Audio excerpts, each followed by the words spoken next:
sholatnya di sini gitu loh. Oke. Pernah berdoa di tempat ini. Saya walau alam apakah doa dulu doa juga dari mungkin berkah kita, itu ya orang tua kita. Supaya anak-anak kita itu jadi anak yang baik, anak yang soleh misalkan gitu kan. Dejavu itu kita juga nggak pernah tahu ya. Dejavu itu dalam artian masa yang berulang. Masa yang berulang, kita berulang, merasakan perasaan kita ada di sini dulu gitu kan.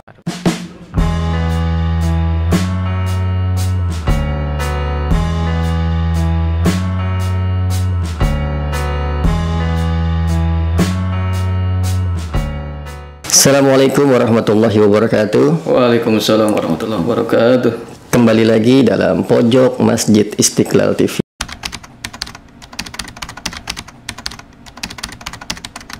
Di pojok-pojok Masjid Istiqlal kita bercerita dan banyak cerita di pojok-pojok Masjid Istiqlal. Kita ingin mendengar cerita dari salah seorang pengisi atau narasumber. Beliau Ustadz, beliau Kiai. Mungkin kalau Kiai ininya belum terlihat nanti ya. Mungkin masih kalah mas saya. Gitu. Jadi beliau Ustadz, pengisi di kajian pengajian di Masjid Istiqlal TV juga ya, di Hawamis, renungan fajar, juga di dialog zuhur, dan juga ada kajian-kajian beliau di tempat lain sebenarnya gitu. Nah, kita perkenalkan saja. Assalamualaikum Pak Budi. Waalaikumsalam warahmatullahi wabarakatuh. Ustadz Budi apa Pak Budi ya sebenarnya? Ya, apa saja lah. Pak Budi ya. Ya. Biar lebih ke bapak-bapaan. Kita mau bicara tentang bapak-bapak nih. Ya. Okay. Pak Budi, jadi di Masjid Istiqlal ini beliau selain mengisi kajian ya, mungkin kalau pemirsa Masjid Istiqlal TV mengenalnya sebagai dai ya, sebagai pengisi kajian, tapi beliau ini juga bertanggung jawab atau diberi amanat di salah satu bidang keuangan ya, bagian keuangan, salah satu bagian keuangan. Jadi bagian yang mengurusi keuangan. Hebat, sangat besar pahalanya dan sangat besar juga resikonya.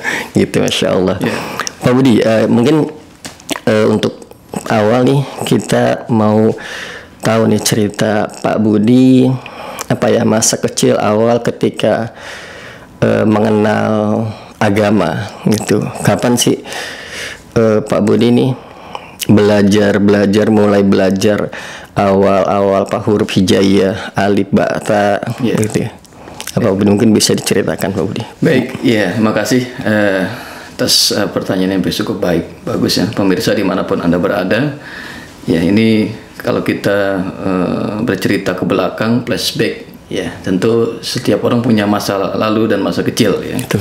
Dan masing-masing punya cerita yang sangat berkesan di masa-masa yang kecil gitu kan. Ya, kalau saya mengalami masa-masa kecil memang seperti anak-anak biasa yang lain lah, seperti anak-anak yang lain bermain ya, dan juga tentunya ada belajar dan juga tentunya kita dulu masih kecil ya, tentu di madrasah ya, pengajian itu di daerah Depok Timur dulu. Pak Budi lahir di mana Pak Budi? Saya Depok Timur ya. Lahir di Depok. Depok ya. Oke, Depok Timur. Jadi mulai ngaji itu di daerah Depok. Daerah Depok Timur sebetulnya gitu kan. Umur berapa inget nggak? Ya sekitar 7 tahun lah di sana kan. Udah SD kita belum ya? Sudah SD ya. Kalau dulu itu kan belum ada kayak sekarang ya, kayak TPA ini. Ya, sudah ada ya, udah ada TPA gitu. Jadi dulu memang namanya TPA An-Nur. Di Masjid An-Nur, tepat di daerah Depok Timur itu, yaitu tempat bersejarah juga, di mana saya juga ngaji di sana, alif bata, yang memang dulu anak-anaknya begitu banyak, teman-teman kita gitu belajar di sana. Di masjid itu tuh, Masjid An-Nur. Itu seperti ada juga penilaian-penilaian di sana, mana ranking 1, ranking 2. Nah, di sana sampai berjalannya hanya 3 orang tersisa murid di sana gitu kan. Dan 3 orang itu ya salah satunya Pak Budi, saya sendiri gitu. Jadi apa ya? Itu tahun berapa Pak Budi ya? Ya, kira-kira tahun 90-an lah. 90-an ya. Harusnya tuh masa-masa ini kayaknya tuh masa-masa banyak anak-anak yang suka ngaji tuh harusnya tuh ya kan. Apalagi kayaknya Pak Budi nih, kalau pemirsa sering dengar kajian beliau nih, beliau khas Betawi ya khas Betawinya tuh kentara gitu. Ya memang kan? Mungkin ada efek dari lingkungan juga mungkin karena tinggal di lingkungan Betawi ya dengan orang-orang Betawi, jadi mungkin dari logatnya logat Betawi, padahal saya sendiri bukan orang Betawi, orang Jawa Barat kan. Orang Jawa Barat gitu kan, jadi nggak ada hubungan dengan Betawi. Ya mungkin karena istrinya orang Betawi, jadi tularan Betawi. Gitu. Udah langsung loncat. Kembali kepada cerita tadi masih kecil ya, memang tetangga-tetangga mengatakan wah ini santri yang paling rajin nih gitu kan, karena orang udah pada tereliminasi gitu kan, bahasanya anak-anak udah tereliminasi nih. Saya di antara 3 itu yang masih bertahan mengaji di TPA An-Nur itu, di masjid di TPA An-Nur ya, dan masjidnya juga namanya Masjid An-Nur. Masjid An-Nur. Masih ingat nggak Pak Budi nama ininya, siapa pengajarnya? Ya pengajarnya Ustaz Anwar namanya, Ustaz Anwar ya, almarhum. Beliau sudah belum lama ya wafat. Ya, Masya Allah. Dan beliau yang mendidik saya dulu, bagaimana juga mendidik cara sholat ya dengan anaknya waktu itu juga, bagaimana rukunya, gerakan ruku itu harus persis di masjid itu saya dididik, masih ingat betul posisi ruku itu harus lurus gitu kan, dan lain-lain itu betul-betul luar biasa ya masa-masa itu dalam rangka menanamkan basic. Iya, ya, namanya pendidikan dini ya. Karena kan apa ya Pak Budi, biasanya tuh kita nih ya merasa jadi orang cerdas lah, ibaratnya jadi orang mengerti agama nih, dan kita menganggap guru kita itu yang sekarang nih, tapi kita tuh kadang lupa yang ngajarin kita alif bata sampai nama guru yang ngajarin kita alif bata tuh kita kadang lupa gitu, suka terlupakan itu. Tapi Pak Budi ini Masya Allah masih ingat dengan Pak Anwar. Iya memang luar biasa. Padahal saya SD-nya waktu itu SD negeri, nggak ada Islamnya gitu, nggak ada basic Islamnya. Bukan apa ibtidaiyah ya? Tidak nggak ya. Jadi SD negeri lah, dan memang lingkungan agamanya memang dimulai dari TPA ya, pengajian itu ya, pengajian gitu kan. Dan mungkin entah ada bakat juga, mungkin bakat untuk lebih kepada agamanya gitu kan. Dan dari situ mulai lalu berada di lingkungan-lingkungan yang memang agamis ya, jadi kebawa lah gitu kan. Masih ingat nggak Pak Budi juga hal ujian pertama, atau biasanya kalau pengajian itu ada hafalan. Ya. Dulu Mbak ingat nggak hafalan dari biasanya juz amma yang pertama kali diuji?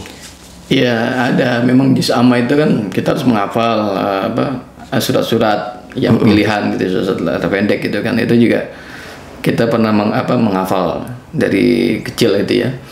Masa-masa itu memang agak sulit juga, karena ya kita di awal-awal kan belum bisa adaptasi lah, ngafalin itu kan sulit lah, ngafalin juz amma, apalagi kita backgroundnya belum ada gitu kan. Tapi maksudnya teringat nggak, maksudnya ada satu surat tuh ketika awal diuji untuk hafalan, surat apa Pak Budi?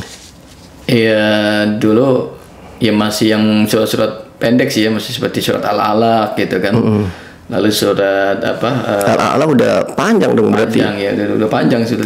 Oh berarti Pak Budi ini hebat nih. Kalau Pak Iwan Subuh dia ini Idza ja'a nasrullahi wal fath dia yang pendek katanya gitu. Tapi Pak Budi ini berarti ya memang udah ada ininya. Nah kalau terkait sekarang nih kan Pak Budi daih nih. Nah semasa kecil itu ada nggak sih cita-cita atau keinginan gitu bahwa kayaknya nih punya jiwa dai nih saya nantinya gitu, ada nggak? Ya kalau masih kecil kita nggak pernah terpikirkan apa yang akan terjadi, yang akan datang. Tentunya cita-cita emang tidak ada ke arah dai atau penceramah atau yang lain gitu ya. Dari kecil memang cita-cita seperti anak-anak biasa lah, cita-citanya kan yang jadi insinyur gitu kan, yang jadi dokter gitu kan. Nah ketika itu apa?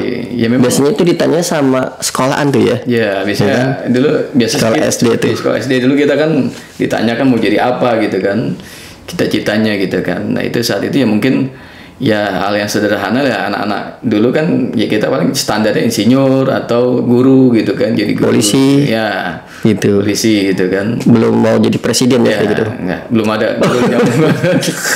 Kalau sekarang ya belum juga. belum ada. Dulu anak-anak kita di masa-masa kita nggak ada yang di kesana ya. Kan ya standar rata-rata dokter, insinyur, pilot gitu kan, biasa Oke, begitu lah. iya benar. Ya. Kalau yang paling berkesan apa Budi ketika ngaji di An-Nur itu? Berapa lama mengaji di sana waktu masih kecil? Ya kurang lebih antara 2-3 tahun lah ya di sana TPA ini ya, memang kesannya ya luar biasa ya. Jadi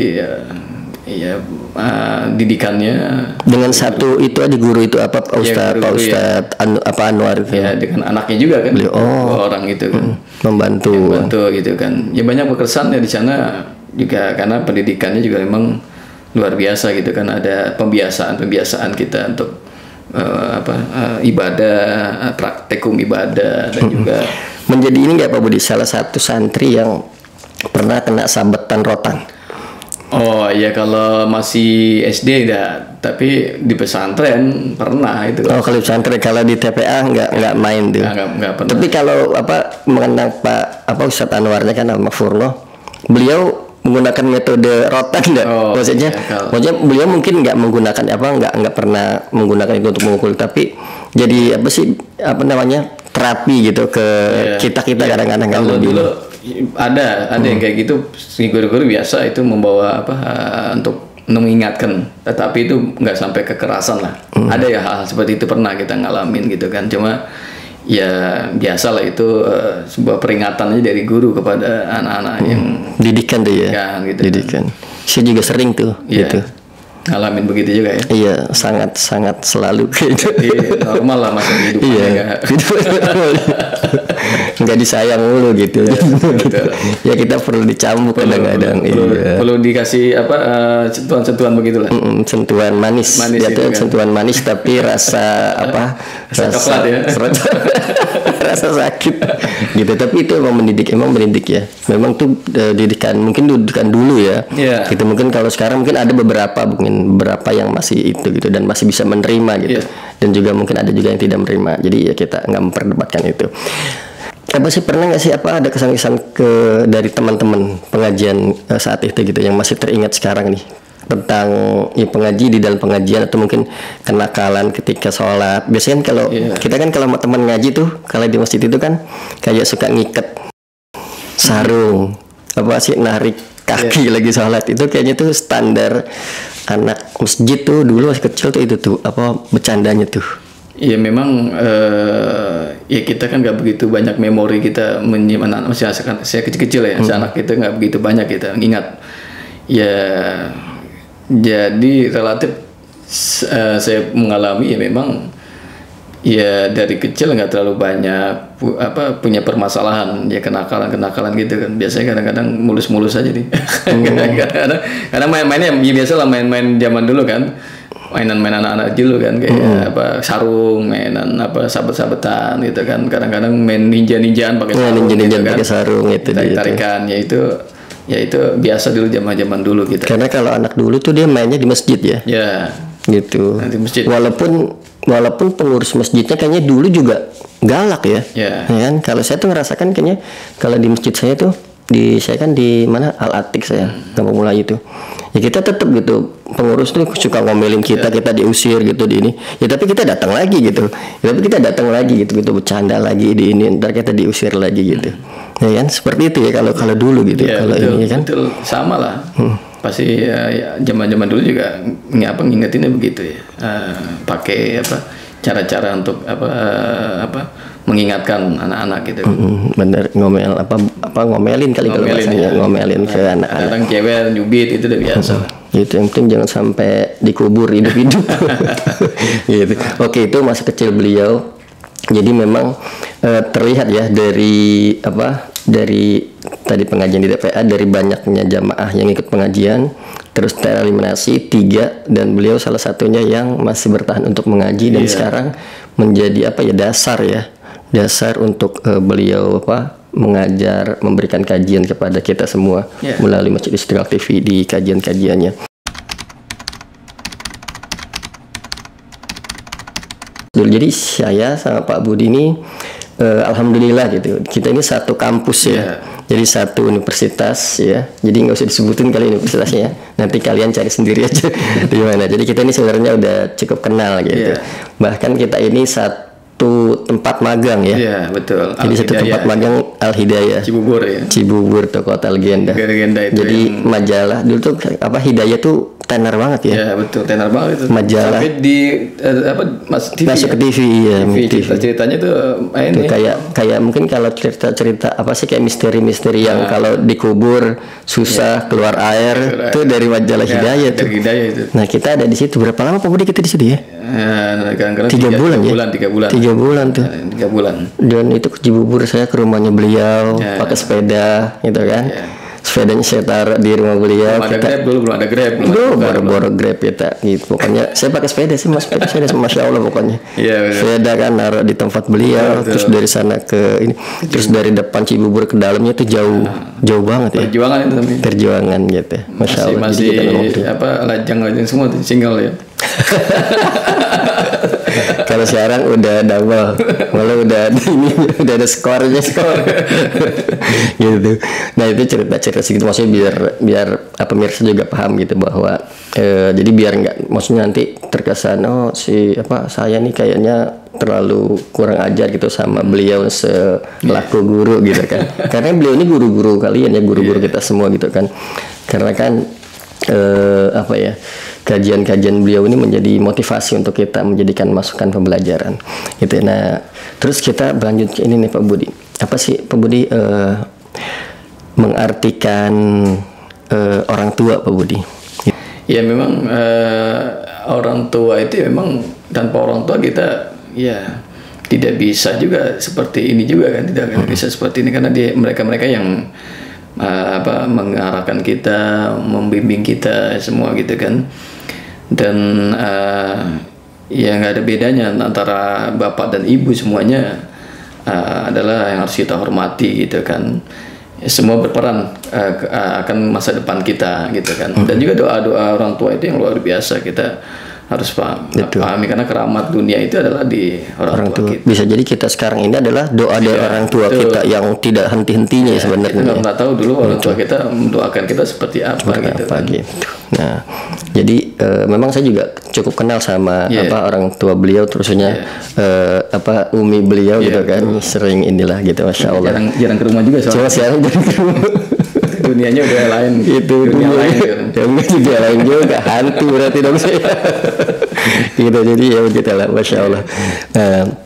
Jadi kalau digambarkan tuh sulit ya Pak Budi, orang tua itu kita tuh nggak bisa menggambarkan dengan kata-kata ya. Iya betul, nggak akan tergantikan juga walaupun kita sudah berkeluarga sekarang, punya walaupun istri, kita udah jadi orang tua ibaratnya. Orang tua tetap kita punya orang tua. Dulu kita akan merasakan ternyata jadi orang tua sekarang seperti ini gitu loh. Dan dulu orang tua kita ya mengajarkan kita seperti pantas lah. Kita baru tahu sekarang ternyata ya orang tua itu ya sangat dulu memarahi kita seperti ini karena harusnya karena kita juga sekarang menjadi orang tua tahu ternyata kita akan nyambungnya ke situ gitu loh.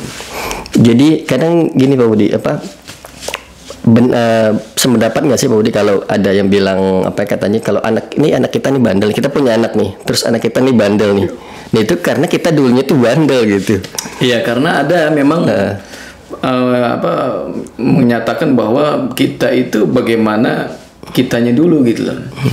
Gitu, walaupun tidak ada dosa turunan ya, ibarat kata kita ini ya perilaku kita dulu ya akan terlihat dan nanti anak kita akan kepada kita gitu, memperlakukan kita seperti apa ketika kita jadi orang tua ya. Jadi bukannya hukum karma, nggak ada Islam nggak ada hukum karma gitu kan. Jadi dulu kita berbuat sama orang tua, sekarang anak kita membalas kepada kita, nggak ada juga sebetulnya. Cuma biasanya dulu kita memperlakukan orang tua kita seperti apa? Kalau kita baik dulu, sering mendoakan orang tua, sering ngasih kepada orang tua, nanti anak-anak kita kepada kita juga akan seperti itu gitu. Anjir. Gitu. Jadi gambaran nih buat anak-anak sekolah ya yang sekarang mungkin masih ya tapi memang udah manusiawi ya kalau anak-anak sekolah SD, SMP tuh SMA bandel udah manusiawi kayaknya ya. Ya kan karena kalau mereka juga nggak bandel nanti takutnya pas udah tuanya bandel, repot lagi nanti ya kan dia udah tua udah ini. Saya waktu SD dilarang bandel, SMP dilarang bandel, SMP ya udah gue bandel tua aja deh, kan repot lagi. Tapi ya nggak tahu lah ya, itu masing-masing ya, itu kita masing-masing kalau untuk memahami itu gitu. Nah kita sebenarnya banyak cerita nih tentang dengan Pak Budi nih, cuman ceritanya banyak yang harus di off the record nanti gitu, karena kita nih sebenarnya banyak cerita pribadi gitu kan, cerita-cerita tentang perkampusan apalagi ya. Betul. Ya kan perkampusan dengan kita ini di kampus itu jurusannya apa KPI ya? Iya betul. Komunikasi Penyiaran Islam. Gitu. Jadi kalau dulu kita mensingkatnya itu keren, pintar, dan intelek gitu. Intelek gitu. Dan yang paling berkesan adalah ini ketika Pak Budi tuh misain saya pas mau berantem sama anak Himfalah ya. Oh, gitu. Nah, itu tuh. Bener. Ingin gak itu? Betul. Pak Budi apa siapa ya? Pak Budi yang satu. Oh ngelihat saya tuh. Oh gitu ya. Yang orang Himfalah badannya gede, saya masih cungkring. Saya dulu cungkring banget saya. Waktu mahasiswa tuh saya cungkring banget. Sekarang udah enggak ya? Enggak cungkring. Sekarang udah alhamdulillah. Gitu. Jadi sama anak Himfalah tuh kayak himpunan mahasiswa pencinta alam gitu ya. Jadi kita waktu itu KPI, ada anak KPI yang mau masuk, cuman karena ada satu accident dia nggak jadi masuk KPI, ya kan kita samperin ya sama anak KPI. Di antara saya ada itu Pak Budi, Pak Andi, ada Pak Andi waktu itu ya. Betul. Nah kita samperin, ternyata mereka lebih gede dan lebih berani. Kita mau ngeper juga kan, ya malu-malu juga kita sama berani ya waktu itu. Dulu kalau nggak cungkring sih bisa ngelawan gitu. Itu cerita ya, salah satu cerita kecilnya gitu. Oke. Nah sekarang ini Pak Budi berarti tinggal di Depok itu selama 3 tahun selama belajar di An-Nur itu atau kurang lebih sampai tahun 95, berarti sekitar 5 tahun. Ada di sana 15 tahun. 15 tahun dan dari Depok. Baru itu sempat 15 baru tahun. pindah ke daerah Halim ya. Ya. Nah, jadi saya waktu ke rumah Pak Budi itu bukan yang di Depok jadinya. Jadi saya seringnya itu yang ke daerah Halim ya. Ke daerah Halimnya. Ini kan dulu masih kecil kan kita mendengar Istiqlal nih. Wah, Masjid Istiqlal nih oke nih, saya mau berkunjung ke sana gitu, mau sholat di mana? Di sana kapan? Iya, saya setelah dari Depok itu kan saya tinggal di Cilitan. Di Cilitan saya juga ikut TPA. Namanya TPA Rahman, di mana diasuh oleh Ibu Haji Asep. Nah, saat usia kurang lebih 13 tahun mungkin. Itu di SMP berarti itu ya? Mungkin SMP. Saya nggak ngerti, dari situ saya diajak ke Istiqlal. Istiqlal belum seperti ini. Masih belum dipagar saat itu mungkin ya, belum dipagar lah. Saya ingat foto itu ketika saya sudah di Istiqlal. Oh, jadi di saat itu udah pernah foto di Istiqlal? Pernah di Istiqlal. Saya lagi mikir apakah ini isyarat. Dulu saya pernah ke Istiqlal zaman kecil itu, isyarat saya sekarang ini ada di Istiqlal gitu loh. Karena kadang kita nggak pernah tahu ya sebuah isyarat dari Allah itu. Kenapa kita saat ini ada di tempat ini sekarang gitu loh. Mungkin dulu pernah diawali kita pernah berada di tempat ini sebelumnya. Jadi umur 13 tahun di TPA itu pernah berkunjung ke sini gitu. Ke sini gitu, diajak sama ustaz. Belum tahu kayak apa Istiqlal itu, belum, masih awam gitu, masih kecil ya. Cuma kita ngeliat ketika flashback ini kok jadi kita ketawa sendiri gitu. Kenapa? Karena dulu kita nggak pernah kebayang gitu loh, sekarang ada di sini gitu loh. Karena dulu masih kecil kita ngerasa happy aja main di tempat ini gitu kan, dan juga dulu kakek saya pernah kesini juga, jauh-jauh dari Pemalang, orang Sumedang juga dulu kan beliau. Oh, ziarah ke sini ya. Dia dari jauh-jauh ke Tanah Abang, langsung mampir sholatnya di sini gitu loh. Oke. Pernah berdoa di tempat ini. Saya walau alam apakah doa juga dari mungkin berkah kita, itu ya orang tua kita. Supaya anak-anak kita itu jadi anak yang baik, anak yang soleh misalkan gitu kan, rajin ibadah gitu kan. Ya walau alam, karena kita nggak pernah tahu, itu tadi kembali pada orang tua kita dulu, kakek-kakek kita gitu kan, doanya supaya jadi anak yang soleh atau ditempatkan di mana yang tempat yang baik gitu kan. Itu mungkin jawaban dari doa-doa orang tua kita dulu. Bisa jadi memang kita juga nggak pernah tahu ya, kalau istilah deja vu itu kita juga nggak pernah tahu ya. Deja vu itu dalam artian masa yang berulang. Masa yang berulang, kita pernah merasakan perasaan kita ada di sini dulu gitu kan.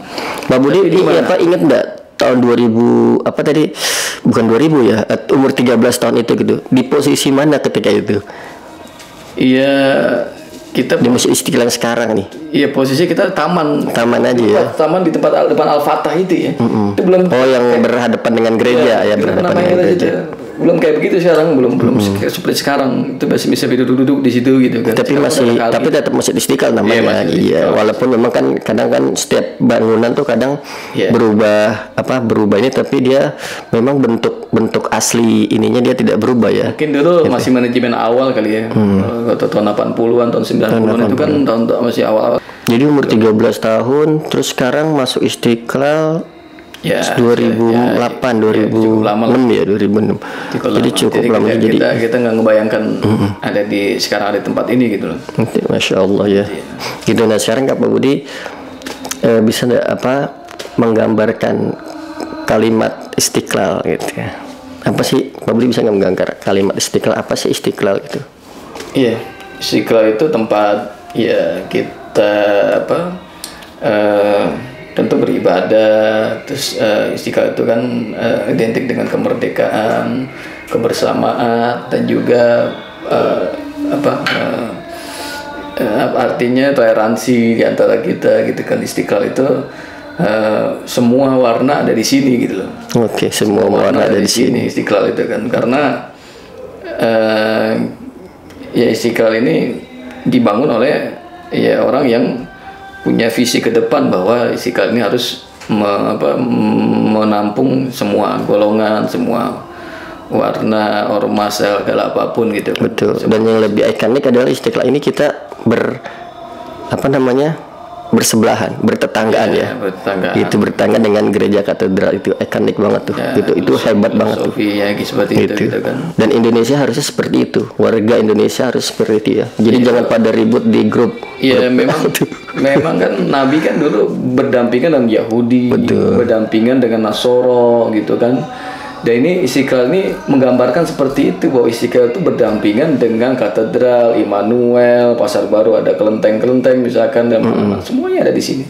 Itu menggambarkan bahwa Rasulullah ada di tengah sini, sampingnya ada orang Yahudi, orang Nasrani dan lain-lain gitu kan. Jadi Istiqlal itu adalah keberagaman.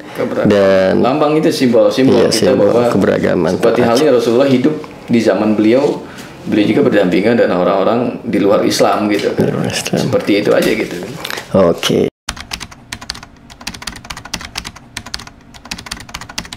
Pemirsa Masjid Istiqlal TV dimanapun Anda berada, jadi itu ada cerita dari Pak Budi terkait kecilnya mengaji, terus pindah ke Halim, dan juga penggambaran beliau terkait Masjid Istiqlal yang menggambarkan bahwa Masjid Istiqlal adalah keberagaman gitu, bahwa Indonesia itu adalah bukan pertengkaran, Indonesia itu adalah saling toleransi gitu, saling tenggang rasa, karena itu adalah Indonesia, dan inilah Masjid Istiqlal dibangun. Oke. Nah, Budi, terakhir Pak Budi ya. Kenapa sih orang-orang harus berkunjung ke Masjid Istiqlal? Iya. Gitu. Iya, saya menyarankan bahwa kita menyempatkan, ya bukan mewajibkan, kita merasakan bahwa hadir di Istiqlal ini adalah kita sebagai warga negara yang baik Indonesia yang memang cinta kepada warisan para pendahulu kita gitu kan, bahwa kita akan merasakan ketika berada di Istiqlal ini ya kita Indonesia banget gitu kan. Indonesia banget karena di sini dari segi lihat bangunan Istiqlal ini kan nuansa kearabannya nggak ada sebetulnya kan, tapi nuansa keindonesiaan yang kita lihat gitu kan. Betul. Ya, nuansa keindonesiaan dari bangunan-bangunannya nggak terlihat ya, bangunan model Turki kah atau model mana kah gitu kan, kearaban gitu kan. Tapi ini adalah Indonesia. Ya, bangunan Indonesia. Lebih ke Indonesia. Jadi ketika kita berada di sini seperti kita berada di Istiqlal. Istiqlal berada memang bagian dari Indonesia. Ya, Indonesia yang menjadi simbol bangsa Indonesia gitu kan. Mungkin kayaknya perlu ada episode berikutnya nih, kita akan berbicara dengan beliau ya, dengan Ustadz Budi, karena baru sedikit nih kayaknya nih, baru dari 100% nih kayaknya baru cuman 2,5% kayaknya nih cerita tentang kehidupan beliau, tentang motivasi kita ini. Kita belum bicara terkait apa sih motivasi untuk anak muda nih harus belajar agama, harus menjadi pendakwah walaupun tidak di mimbar tapi dia harus di depan kamera, gitu kan. Kita nanti mungkin kita ada episode berikut dengan beliau ya, karena kesibukan beliau juga sebagai bagian keuangan itu yang sangat sibuk dan sangat penting sekali bagian itu. Jadi waktunya memang harus kita culik ibaratnya. Jadi sekali lagi terima kasih Pak Budi, mohon maaf atas segala kekurangan ya, dan kebersamaannya saya mohon maaf, mohon undur diri. Tetap selalu di Masjid Istiqlal TV dalam pojok Istiqlal. Di pojok Masjid Istiqlal kita bercerita dan banyak cerita di pojok-pojok Masjid Istiqlal. Wassalamualaikum warahmatullahi wabarakatuh. Jangan lupa kita aminkan. Amin. Amin. Birabil amin. Amin. Apa tuh? Amin. Oh, amin. Satu berarti.